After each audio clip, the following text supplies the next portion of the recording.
texted me a few days ago and told me about his 12-year-old granddaughter and said that she had decided to become a writer.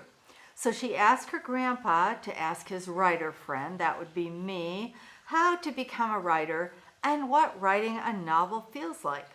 So I wrote my friend and I asked him to share my thoughts with his budding novelist. Now, to be fair, most of my ideas are probably suited more to folks with a few more years of living.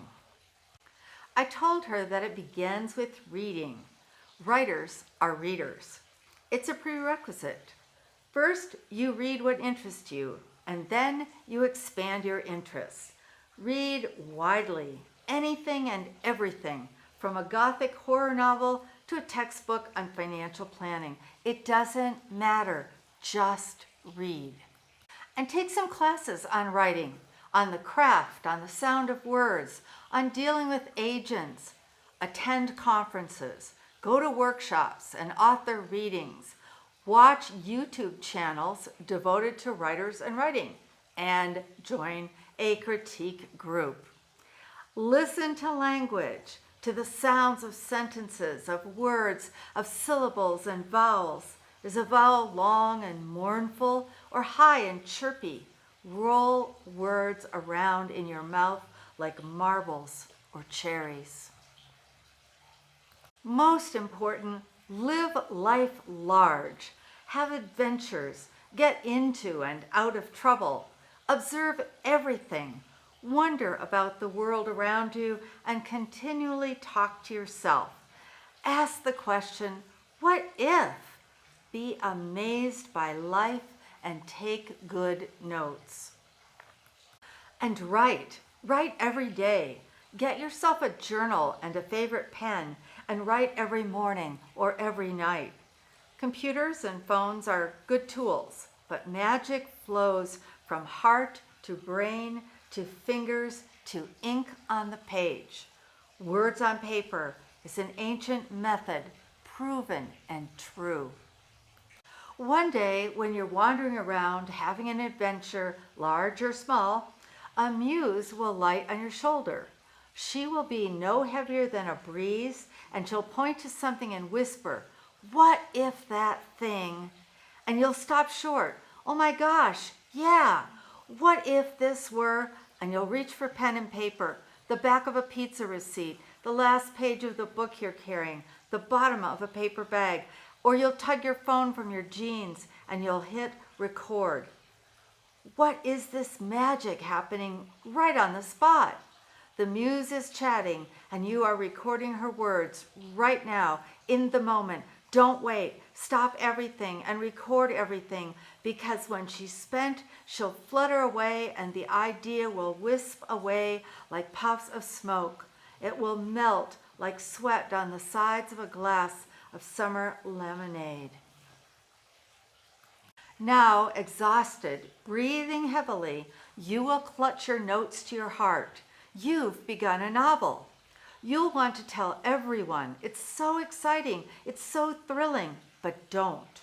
Your idea, the gift from the muse, is a barely formed infant at this stage. It's an egg in a nest, and it must be protected. Keep it close and warm.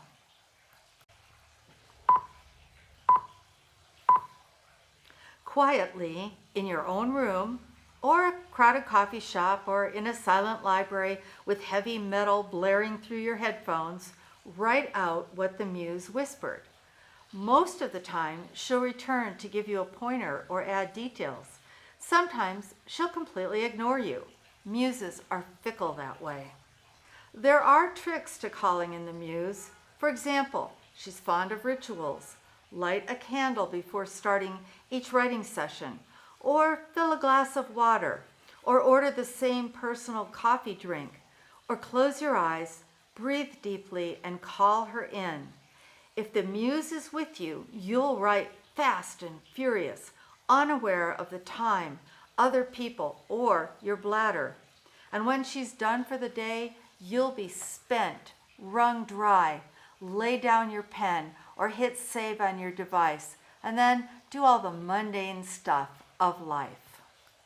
There are several stages to growing a novel, and each one of them comes with a different set of emotions.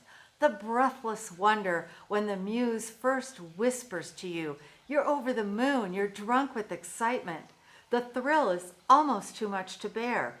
And then the work starts, and for a while, all the way through the first third, your mind will buzz. You'll dream sentences. You'll see scenes playing out as you stand in lines. You'll hear dialogue as you ride a city bus.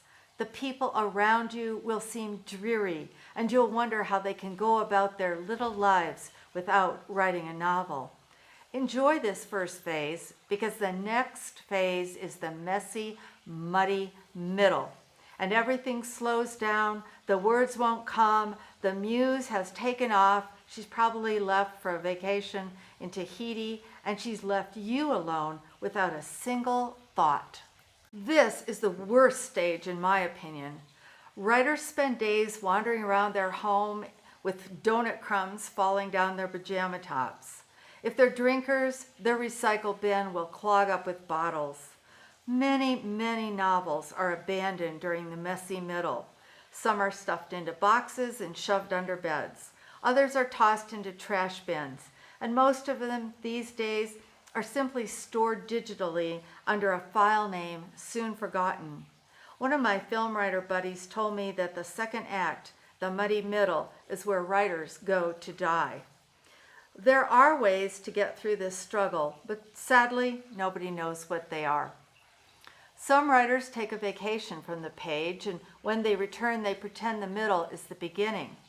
Others break away and go to a gym or sign up for a dating app to distance themselves until, with luck, the muse returns. Some drink copious amounts of water and plow on through until they reach phase 3.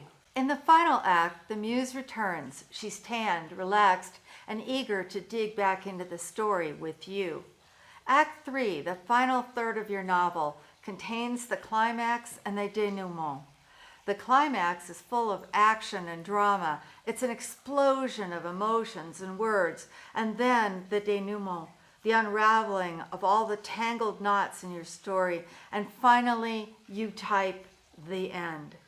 You hit save or cap your pen. You push back from the desk. You and your muse stare red-eyed at each other, exhausted and amazed. You did it. You wrote a novel. A warning, you'll be in a daze for a bit. Please don't drive or operate heavy machinery. Call a friend, pour bubbly, take a long, warm shower, or walk the poor neglected dog. Wallow in this moment. In this moment, shine, glow, be delighted. Congratulations, author, you wrote a novel.